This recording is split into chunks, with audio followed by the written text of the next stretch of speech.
running at 40%, most of us. You know, because we're half in and half out.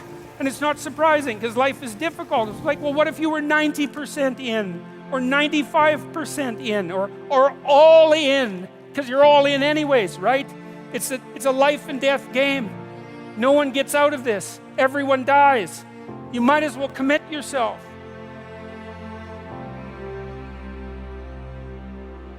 Well, people don't do that. They don't sit down and think, all right, you know, let's figure it out. You've got a life. It's hard, obviously. It's like 3 years from now, you can have what you need. You got to be careful about it. You can't have everything. You can have what would be good for you, but you have to figure out what it is, and then you have to aim at it. Well, my experience with people has been is, if they figure out what it is that would be good for them, and then they aim at it, then they get it. And it's strange because they don't it's a strange thing. It's not quite that simple because, you know, you may formulate an idea about what would be good for you, and then you take 10 steps towards that, and you find out that your formulation was a bit off, and so you have to reformulate your goal. You know, so you're kind of going like this as you move towards the goal. But a huge part of the reason that people fail is because they don't ever set up the criteria for success. And so, since success is a very narrow line and very unlikely, the probability that you're going to stumble on it randomly is 0. And so there's a proposition here, and the proposition is, if you actually want something, you can have it. Now the question then would be, well, what do you mean by actually want?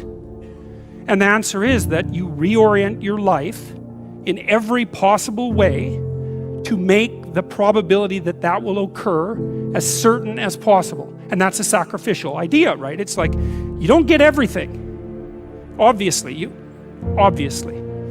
But maybe you can have what you need. And maybe all you have to do to get it is ask. But the asking isn't a whim or today's wish. It's like, you have to be deadly serious about it. You have to think, okay, like, I'm taking stock of myself. And if I was going to live properly in the world, and I was going to set myself up such that being would justify itself in my estimation, and I don't mean as a harsh judge, exactly what is it that I would aim at? And often people won't specify their goals too, because they don't like to specify conditions for failure. So if you keep yourself all vague and foggy, which is real easy, because that's just a matter of not doing as well, then you don't know when you fail. And people might say, well, I really don't want to know when I fail because that's painful. So I'll keep myself blind about when I fail. That's fine, except you'll fail all the time then. You just won't know it until you've failed so badly that you're done. And that can easily happen by the time you're 40. So I would recommend that you don't let that happen. So that's willful blindness, right? You could have known, but you chose not to. Okay, so once you get your goal structure set up, you think, okay, if I could have this life, looks like that might be worth living, despite the fact that it's going to be, you know, anxiety provoking and threatening, and there's going to be some suffering and loss involved and all of that. Obviously, the goal is to have a vision for your life such that, all things considered, that justifies your effort. Okay, so then what do? Well, then you turn down to the micro routines. It's like, okay, well, this is what I'm aiming for. How does that instantiate itself day to day, week to week, month to month? And that's where something like a schedule can be unbelievably useful. Google Calendar. It's like, make a damn schedule and stick to it. Okay, so what's the rule with the schedule? It's not a bloody prison. That's the first thing that people do wrong. They say, well, I don't like to follow a schedule. It's like, well, what kind of schedule are you setting up? Well, I have to do this, then I have to do this, then I have to do this, you know, and then I just go play video games, because who wants to do all these things that I have to do? It's like, wrong. Set the damn schedule up so that you have the day you want. That's the trick. It's like, okay, I've got tomorrow. If I was going to set it up so it was the best possible day I could have, practically speaking, what would it look like? Well, then you schedule that. And obviously there's a bit of responsibility that's going to go along with that, because if you have any sense, one of the things that you're going to insist upon is that at the end of the day, you're not in worse shape than you were than at the beginning of the day, right? Because that's a stupid day. If you have a bunch of those in a row, you just dig yourself a hole and then you bury yourself in it. It's like, sorry, that's just not a good strategy. It's a bad strategy. So maybe 20% of your day has to be responsibility and obligation, or maybe it's more than that, depending on how far behind you are.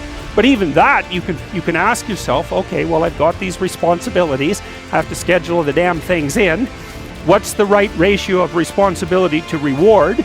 And you can ask yourself that, just like you'd negotiate with someone who is working for you. It's like, okay, you got to work tomorrow. Okay, so I want you to work tomorrow. And you might say, okay, well, what are you going to do for me that makes it likely that I'll work for you? Well, you could ask yourself that, you know. So maybe you do an hour of responsibility and then you play a video game for 15 minutes. I don't know, whatever turns your crank, man. But, you know, you have to negotiate with yourself and not tyrannize yourself. Like you're negotiating with someone that you care for, that you would like to be productive and have a good life. And that's how you make the schedule. It's like, and then you look at the day and you think, well, if I had that day, that'd be good. Great.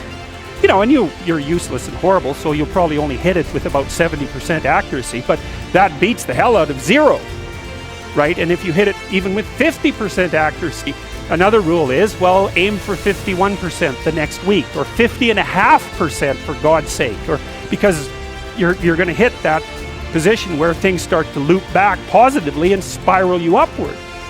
That's rule 1, right? To stand up straight with your shoulders back, is to take on the onslaught and to enter the contentious ring and to do more than your best, because your best isn't enough, because your best isn't as good as you could be. You have to push yourself past that, and that's, as far as I can tell, where you find what you need in life.